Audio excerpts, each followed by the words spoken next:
الحمد لله رب العالمين والعاقبة للمتقين وأصلي وأسلم على رسوله الأمين وبعد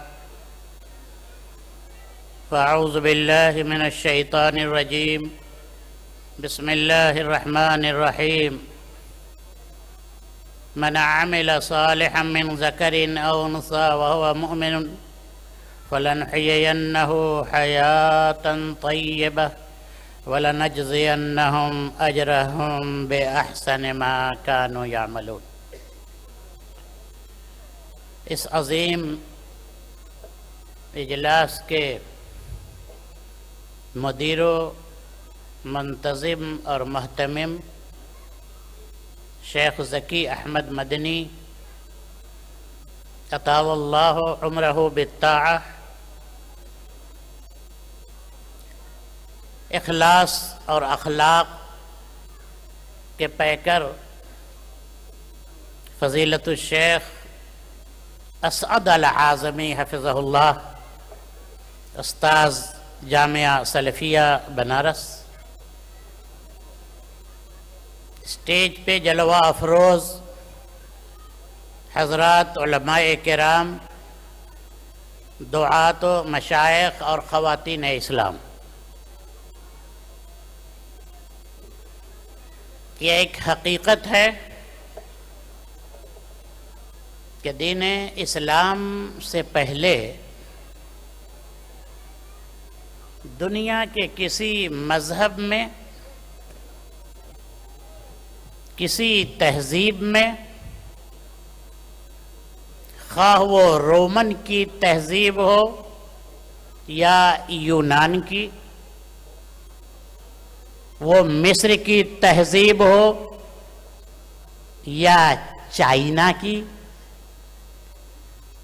عورت کی کوئی حیثیت نہ تھی اور یہ اپنے تمام حقوق سے محروم تھی۔ تاریخ کے ایک طویل عرصے سے یہ عورت مظلوم چلی آ رہی تھی اور دنیا کے ہر خطے اور ہر گوشے میں ان پر بڑے مظالم ڈھائے جا رہے تھے۔ جانوروں سے بدتر ان کے ساتھ سلوک کیا جا رہا تھا اور یہ میلوں میں، ٹھیلوں میں اور بازاروں میں بیچی جا رہی تھی۔ عرب کے بعض قبائل اپنی بچیوں کو پیدا ہوتے ہی زندہ دفن کر دیتے تھے اور بچیوں کی پیدائش ان کے نزدیک باعث ننگو عار تھا۔ وَإِذَا بُشِّرَ أَحَدُهُمْ بِالْأُنثَىٰ ظَلَّ وَجْهُهُ مُسْوَدًّا وَهُوَ كَظِيمٌ۔ ایسے ماحول میں جب اسلام آیا، جب خورشید اسلام طلوع ہوا، تو اس اسلام نے ان عورتوں کو ذلت کے گڑھے سے نکالا اور عزت کے اسٹیج پر بیٹھایا اور ان کے سروں پہ تکریم کا تاج رکھا۔ اس اسلام نے ان عورتوں کو وہ سارے حقوق دیے جن حقوق سے یہ عورتیں محروم چلی آ رہی تھیں، یا جو حقوق صرف مردوں کے لیے سمجھا جا رہا۔ لیکن آئیے ذرا دیکھیں کہ ان صنف نازک پر، ان خواتین پر اسلام کے احسانات کیا ہیں۔ قرآن کریم کے بعد قرآن کریم میں سورہ بقرہ کے بعد ایک بڑی لمبی سورہ کا نام رب العالمین نے نساء رکھا۔ یہ نساء جمع ہے امرأتن کی، معنی ہے لیڈیز۔ قرآن نے یہ بتایا کہ مردو جس طرح تم ہو، تمہارے ان عورتوں کی ذات میں، ان کے جنس اور جنڈر میں نو اینی ڈیفریشن، کسی طرح کا کوئی فرق نہیں ہے۔ یہ دنیا والے ان عورتوں کے تعلق سے مختلف خیالات، نظریات اور مختلف غلط افکار پالے ہوئے تھے۔ ایسے زمانے میں کہا کہ نہیں، النساء شقائق الرجال ومن آیاتہ ان خلق لکم من انفسکم ازواجا لتسکنوا الیہا۔ اللہ کی قدرت کی عظمت کی نشانی یہ ہے کہ تمہاری ہی جن سے اس نے بیویوں کو پیدا کیا۔ توجہ چاہوں گا، من انفسکم، اللہ کا بڑا احسان ہے۔ اگر غیر جن سے ہماری بیویاں ہوتی، ہماری شادی کسی جانور یا بکری سے کر دی جاتی غیر جن سے، تو ہم انسان سر پھوڑ لیتے، دیواروں سے ٹکرا کر وہ ڈپریشن میں چلے جاتے، پاگل ہو جاتے۔ ہم جب آفس سے تھکے مادے گھر آتے اور بیوی تو بکری ہے، اس کو کہتے اے بیوی ادھر آ، وہ کہتے میں۔ ایسے وقت میں میرے بھائیوں کیا کیفیت ہماری ہوتی۔ رب کریم کا بڑا احسان ہے، ان خلق لکم من انفسکم۔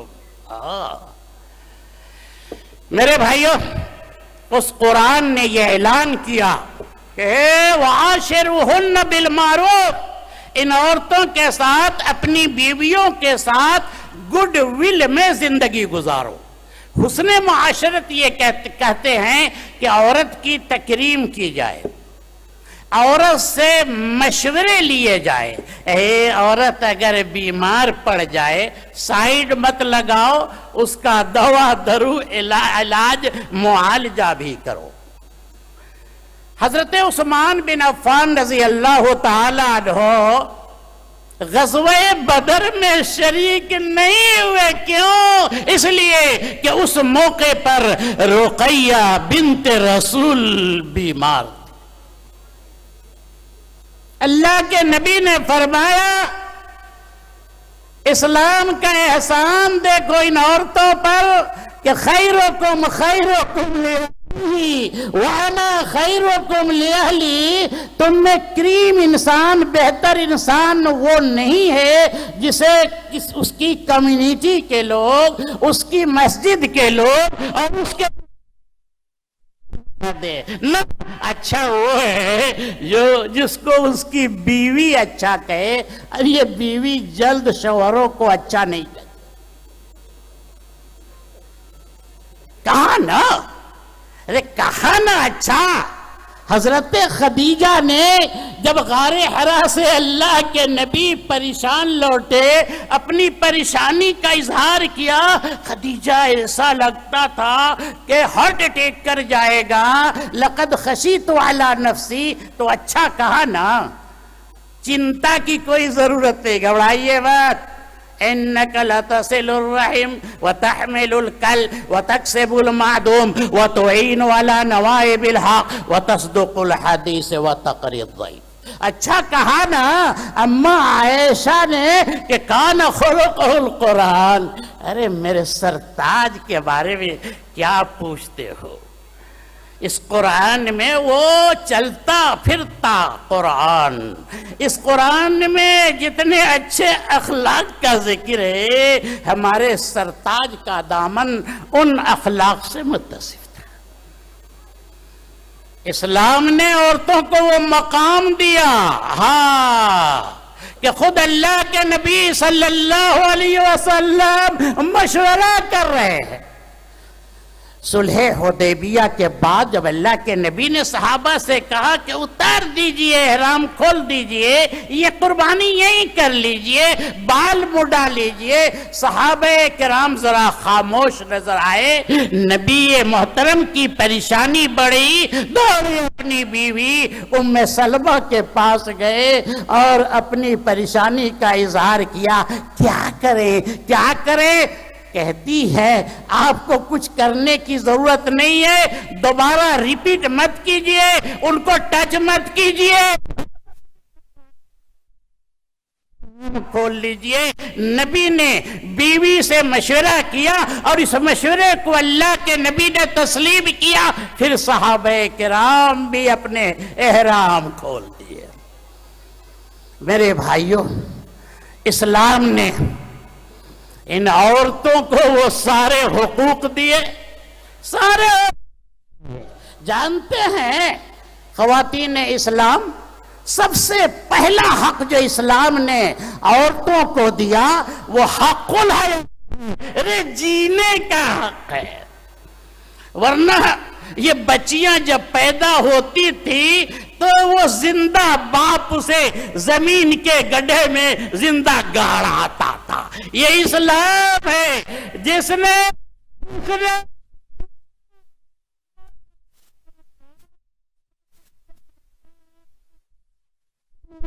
وَإِيَّاكُمْ نحن نرزقهم وإياكم إن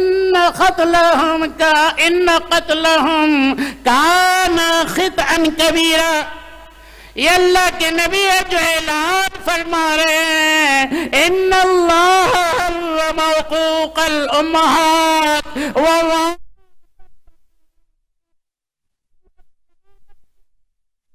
اس باپ کو اس لائق بھی نہیں پوچھے گا، اس لائق نہیں سمجھے گا۔ جس باپ نے بچی کو زندہ گاڑا اسے اس لائق بھی نہیں سمجھے گا کہ اس سے بات کرے، اس بچی سے وَإِذَا الْمَوْءُودَةُ سُئِلَتْ بِأَيِّ ذَنبٍ قُتِلَتْ۔ آج بھی یہ سلسلہ جاری ہے۔ سائنس ترقی کر گئی، سونوگرافی کے ذریعے، الٹرا ساؤنڈ گرین کے ذریعے ہم پتہ لگا لیتے ہیں کہ ماں کے رحم میں، کوکھ میں بچہ ہے، بچی ہے۔ وہ جاہل بدو عرب کم سے کم پیدا ہونے دیتے تھے، کم سے کم ان بچیوں کو اس حسین کائنات کو ایک نظر دیکھنے دیتے تھے۔ آج حال یہ ہے کہ کوئی بچی ہے تو پھر اسے زمین کا اس کائنات کو دیکھنے، آنکھیں کھولنے کا موقع کہاں؟ ان بچیوں کو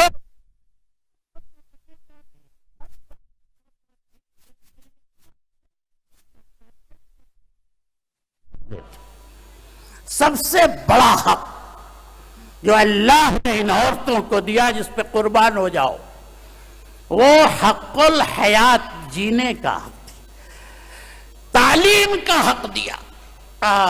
ایک طویل عرصے سے یہ عورتیں تعلیم سے نابلد تھی، لیکن یہ اسلام، اللہ کے نبی صلی اللہ علیہ وسلم، آج ہماری حکومت اعلان کرتی ہے سرو شکشا ابھیان۔ ارے یہ اعلان تو ہمارے نبی نے آج سے 1400 سال پہلے کیا کہ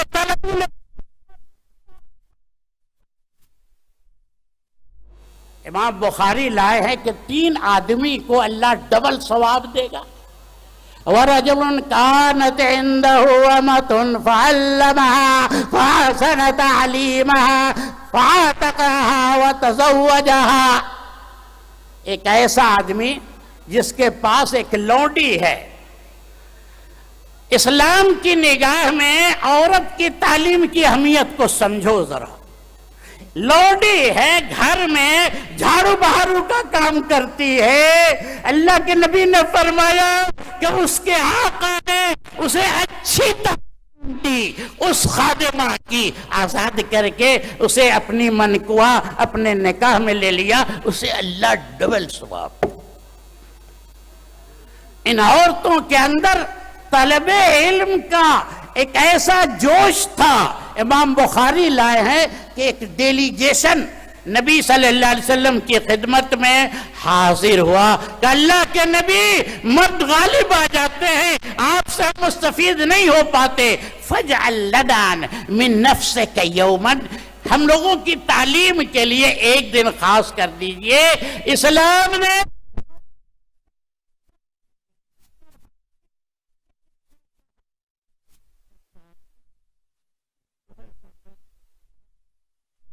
پری نہ ہو، اسلام بچیاں یہ شرط لگا دی کہ اس کی عفت و عصمت کو کوئی خطرہ نہیں ہو، اس کی عزت پر کوئی ننگی تلوار لٹک نہیں رہی ہو، یعنی بچیاں تعلیم حاصل کریں لیکن ہے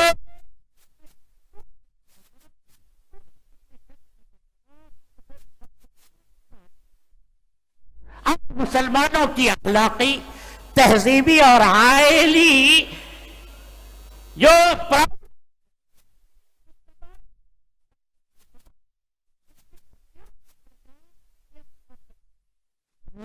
وہ اسلام جو ایک کسی مرد کو کسی عورت کی طرف دیکھنے کی اجازت نہیں دیتا، کسی عورت کو دیکھنے کی اجازت نہیں دیتا، وہ اسلام جو عورت کو یہ سکھلاتا ہے کہ روڈ پہ چلو تو علیکن بحافات الطریق، سائیڈ سے چلنا، بیچ پہ نہ چلنا، وہ اسلام اس بات کی کیسے اجازت دے سکتا ہے کہ نوجوان لڑکے اور لڑکیاں ایک جگہ دور پہ جائیں، پارکوں میں گھومیں۔ اس اسلام نے عورتوں ضروری ہے، لیکن نکاح اس کی اجازت سے ہوگا۔ اگر وہ مطلقہ ہے، اگر وہ کیا کہ شوہر اس کا مر بیوہ کا اظہار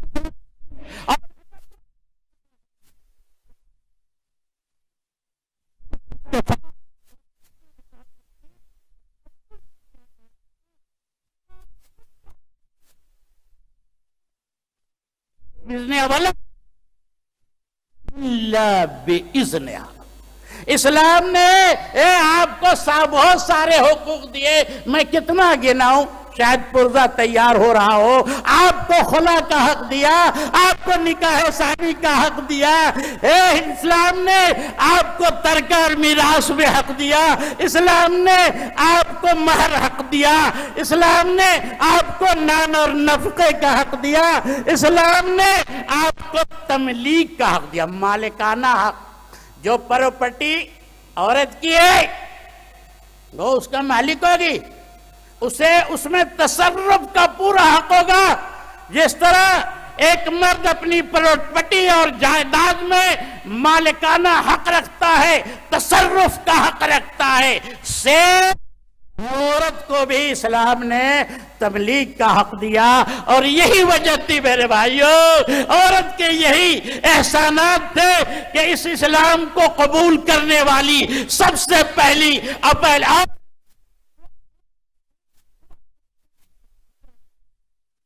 خدیجہ، وہ خدیجہ جسے اللہ تعالی نے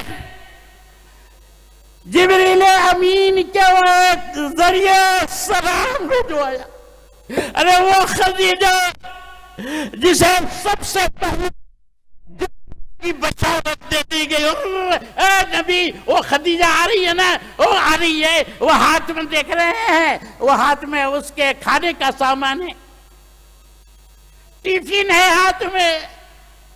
یہ خدیجہ پہاڑوں پر چڑھتی ہے، کمزور عورت تھک جاتی ہے، بشرہ ببیت فی الجنہ لا نصب فیہ ولا قصب۔ اے نبی اس خدیجہ کو جنت کی بشارت دے دیجئے، ایسا محل، ایسی جنت ملے گی۔ آج یہ تھک رہی ہے پہاڑوں پر چڑھنے کی وجہ سے، لا نصب، وہ تھکے گی نہیں اس جنت کے۔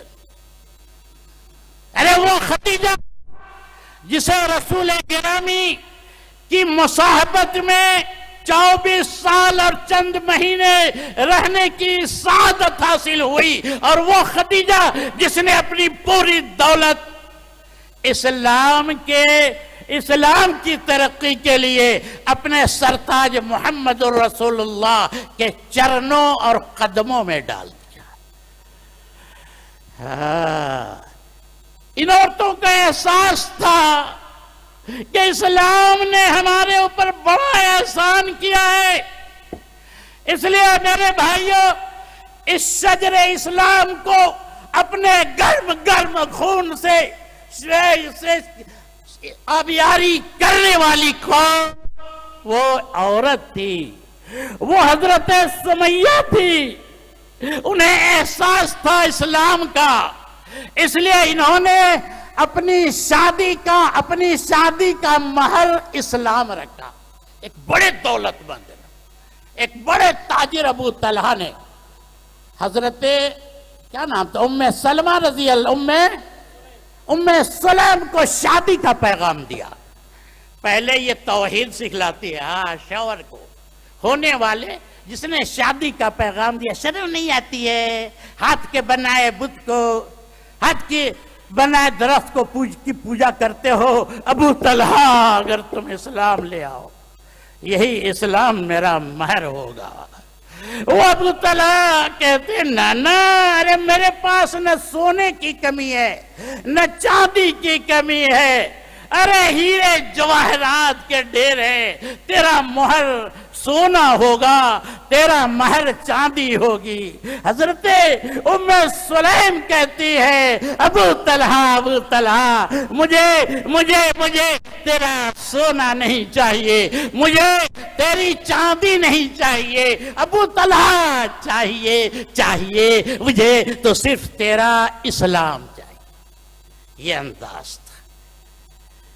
اے زنے عصر رواں اسلام کے دامن میں آ، زینت بزم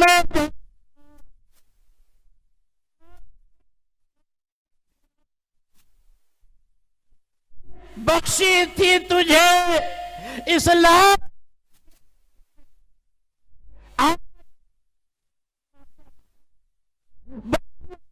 اسلام ہے۔ میری بار بہنوں خواتین اسلام مسلمان بن جائیے، اور آپ کی گود میں جو بچے ہیں ان کی پرورش اس انداز سے کرو کہ ایمان کی خوشبو سے معاشرہ معطر ہو جائے۔ یہ بچے اسلام کے مستقبل، یہ بچے آپ کے بھی مستقبل، یہ بچے ہمارے اس محبوب وطن کے مستقبل، یہ بچے ہماری قوم اور ملت کے مستقبل ہے۔ آپ کی ذمہ داری ہوتی ہے کہ آپ ان بچوں کی تربیت کرو۔ کس طرح بات لمبی نہیں کروں گا۔ امام احمد بن حنبل کہتے ہیں میں 10 سال کا تھا، میری اماں نے مجھے حافظ قرآن بنا دیا، اور اس انداز سے تربیت کیجئے جیسے احمد بن حنبل کی اماں نے کیا۔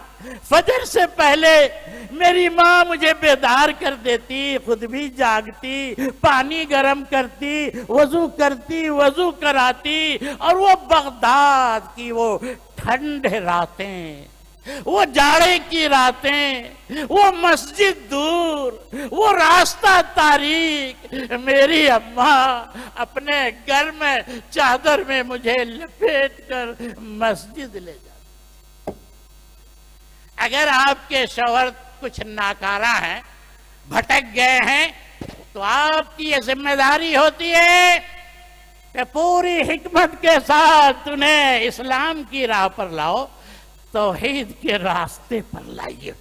یہ آپ کی ذمہ داری ہے۔ اور دنیا جو بھی کہے، ہم تو یہ کہتے ہیں کہ شوہر کی چوٹی، شوہر کا لگام اور شوہر کی نکیل آج بھی اس کی بیوی کے ہاتھ میں۔ اگر وہ شوہر کو کہہ دے ہم نہیں بات کریں گے اگر آپ نماز نہیں شروع کرتے ہیں، اگر وہ یہ کہہ دے کہ ہاں ہم کھانا نہیں کھائیں گے اگر آپ نے رشوت کو نہیں چھوڑا۔ ذرا کہہ کر کے دیکھیے نا، یہ ایمانی جرأت، یہ دعوتی جذبہ تو اپنے اندر پیدا کر کے دیکھو، پھر دیکھو تمہارے اس ایک جملے میں سے شوہر کی زندگی میں کیسا ایمانی اور روحانی انقلاب آ جائے گا۔ ہاں، یہ اکرمہ اسلام کے بڑے دشمن تھے۔ نبی نے کہا کعبہ سے لپٹ جائے، پکڑنا اس کو کاٹ دینا، گردن کاٹ دو۔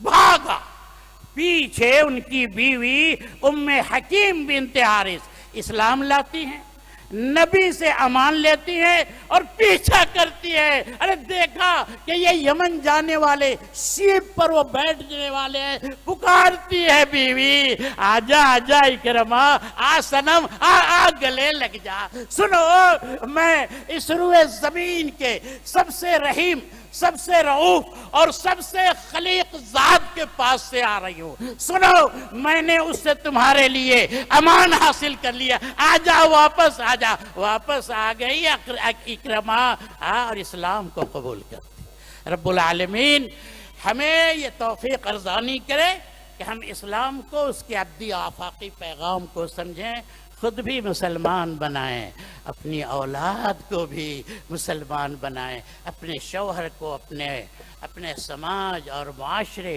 کوشش ہونی چاہیے کہ ہم انہیں اسلام کے رنگ میں، توحید کے رنگ میں، سنت نبوی کے رنگ میں رنگنے کی کوشش کریں، اپنے دامن کو ہر قسم کی بدعات سے، شرک کے کانٹوں سے بچائیں۔ اقول قولی ھذا واستغفر اللہ لی ولکم ولسائر المسلمین فاستغفروہ انہ هو الغفور۔